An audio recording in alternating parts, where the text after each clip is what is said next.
미래를 아는 방법은 두 가지다. 첫째는 점을 치는 것이고, 둘째는 징조를 해석하는 것이다.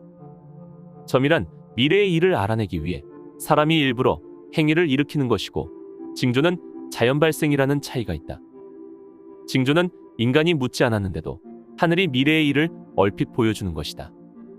즉, 일기예보나 기상관측과 비슷한 일종의 운명에 보인 셈이다.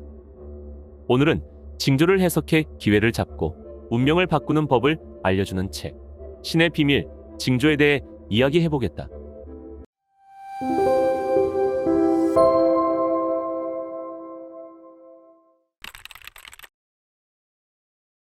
세계적인 정신분석학자 칼 융은 어느 날 점을 쳤더니 어머니를 상징하는 괴상이 나왔다. 그런데 마침 그날 어떤 환자가 찾아와 어머니 문제를 호소했다. 점괘가 맞은 것이다. 점이란 과학적으로 보면 우연의 일치일 뿐이다. 그런데 그것이 실제 사건과 연관성이 생긴다면 이는 동시성이라고 부를 수 있다. 융은 우연의 일치, 즉 동시성에는 분명 특별한 이유가 있다고 믿었다. 새 한 마리가 아무 이유 없이 새떼를 모아서 어디론가 이동하는 것은 우연한 현상이며 동시성이다. 학자들은 새떼가 모이는 것에 대해 군거본능이라고 명명했는데, 사람이 모여 파티를 열고 싶어하는 것도 이와 같은 현상이다. 그러나 생물의 심리 말고 무심한 자연현상이 짝을 이룬다는 것은 그저 생각 없이 넘길 일이 아니다. 융은 그 이유가 정확히 무엇인지는 몰랐으나 우주 대자연의 동시성 현상이 빈번하다는 것은 인지했다. 융이 이런 현상에 주목한 이유는 미래를 알고자 하는 염원 때문이다. 동시성이란 시간차를 두고 일어나는 연쇄적 현상이므로 이를 알면 미래도 알 수 있을 것이다. 동시성은 우리 주변에 얼마든지 있다. 주역은 이것을 연구하는 학문으로 자연의 모든 현상에 의미를 부여한다. 과학자들은 아직 동시성에 대해 의문을 품는다. 뚜렷한 인과관계를 발견하지 못했기 때문이다. 징조는 자연계에 집단적으로 나타나는 현상의 한 조각을 분석해 전체를 예측하는 유용한 방법이다. 양자역학에서는 기이한 현상을 발견하고 그것의 인과성을 확실히 증명했다. 이는 얽힘이라는 현상인데, 두 입자가 아주 멀리 떨어져 있는데도 동시적으로 움직이는 현상을 일컫는 것이다. 징조란 원래 희귀하게 일어나는 법이다. 우연히 여러 번 겹친다거나 아주 기이한 사건들은 대개 징조다. 우리는 평소에 징조가 나타날 가능성을 염두에 두어야 한다. 징조를 알기 위해서는 자연현상을 살펴봐야 한다. 예를 들어 비는 넓은 범위에서 연속적으로 온다.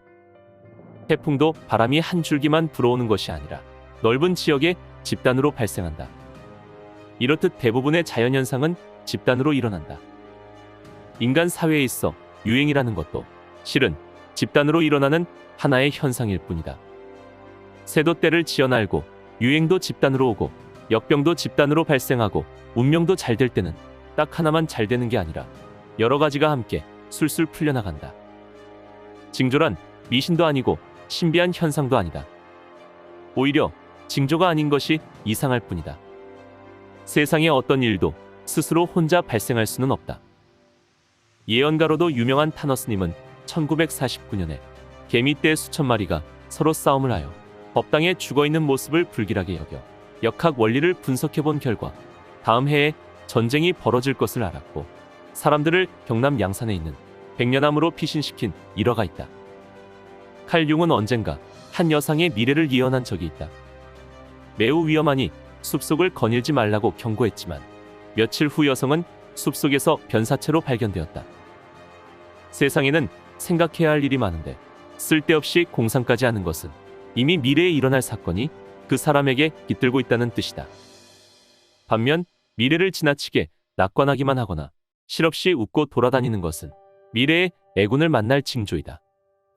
인간의 태도, 그리고 주변에서 일어나는 수많은 사건을 통해 미래를 짐작할 수 있다. 그리고 이를 통해 진중하고 영민한 사람들은 더욱 안정적으로 인생을 설계해 나간다. 푼돈이라도 무언가 예상치 못한 돈이 자주 생기면 이는 좋은 징조다. 이것은 풍산점이라는 괴상인데, 모든 일이 점점 잘 풀려나간다는 뜻이다. 어느 날 뜻밖의 좋은 선물을 받았다면 이 징조는 실제로 좋은 운명을 끌어온다. 이것은 지택님이라는 괴상으로 사업이 궤도에 오르고 귀인을 만나 운이 좋아지거나 스스로가 귀인이 된다는 뜻이다. 잘못된 돈이 통장에 들어왔다가 나간 것은 양의 기운이 찾아와 꽂힌 것이다. 이를 천례무망이라고 하는데 좋은 소식이 온다는 뜻으로 해석되는 괴상이다. 어떤 남자는 기다리던 약속이 취소되어 허탈한 기분을 느꼈다. 그러던 중 애지중지하며 아끼던 물건을 분실하는 사건이 2번이나 연달아 터졌다. 사건이 이런 식으로 전개되면 이는 분명히 징조로 봐야 한다. 손위풍이라는 괴상인데 이 괴상은 손실이 커지고 사업이 무너질 가능성이 크다는 뜻이다. 이 남자는 실제로 그렇게 되었다. 만약 징조를 잘 아는 사람이라면 좀 더 조심했을 수도 있다. 출근하는 중에 단추가 떨어졌고 단추를 달다가 바늘로 손가락 끝을 찔린다면 태풍대과라는 괴상으로 큰 사고가 예견되어 있고 계획에 차질도 생긴다는 뜻이다. 단추는 옷을 여며 신체를 보호하는 장치다. 이것은 몸이 밖으로 나오려는 징조다. 손가락이 다친 것은 몸 깊숙이 있어야 하는 혈관이 밖으로 나온 것에 해당한다. 이는 매우 조심해야 할 것으로 길에서 자동차 사고를 조심해야 하고 주변 사람과 충돌도 예상되니 몸과 마음을 가다듬어야 한다. 지나치게 돈을 절약하면 운을 고립시킨다. 돈은 흐름인데 흐름을 막고 가두어 놓기만 하면 언젠가 돈은 더 이상 들어오지 않고 모아놓은 돈도 맥없이 소진된다. 또한 지나치게 절약하는 생활 습관 때문에 가족들의 영혼이 심하게 위축된다. 한치의 여유도 없이 각박하게 살고 있으니 영혼이 옥죄어져 있어 재앙만 기다리는 셈이다. 사는 곳은 우리를 둘러싼 환경 중 아주 중요한 요소로 장소 역시 중요한 징조다. 비탈길을 너무 오래 보면 영혼의 자세도 기울어진다.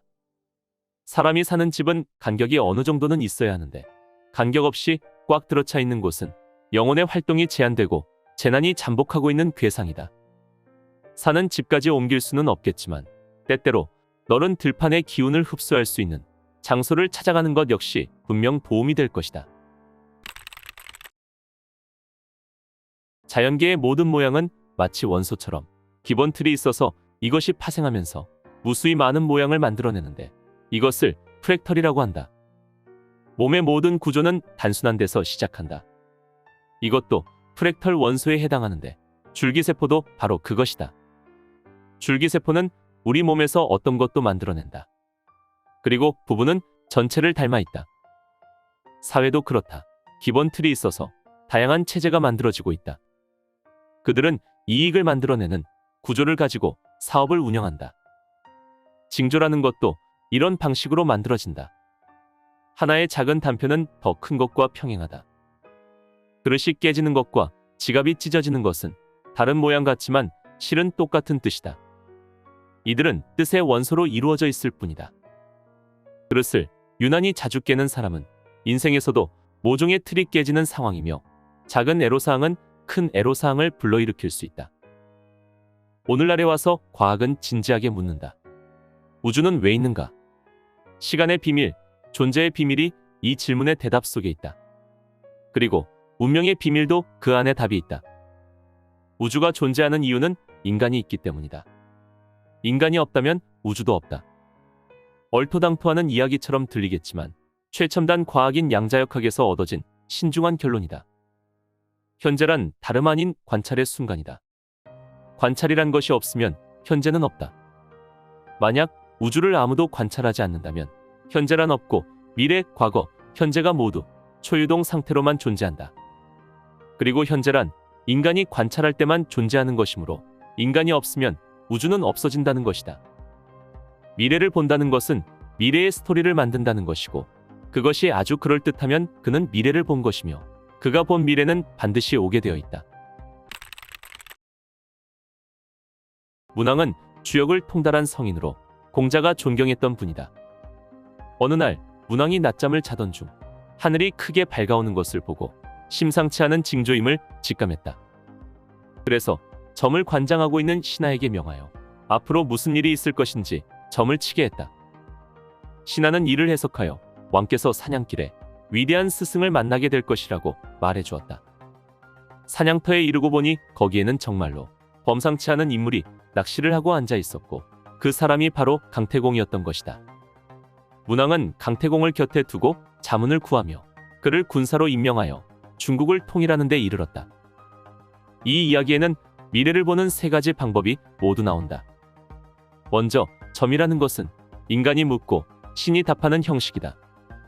문왕은 신하에게 지시하여 미래의 일을 물었고 신은 점괘를 보여주었다. 이에 대한 해석은 인간이 하는 것으로 주역의 64개 중에 하나다. 둘째, 징조는 신이 인간에게 그저 보여주는 것으로 인간은 그 징조를 해석하여 미래를 아는 것이다.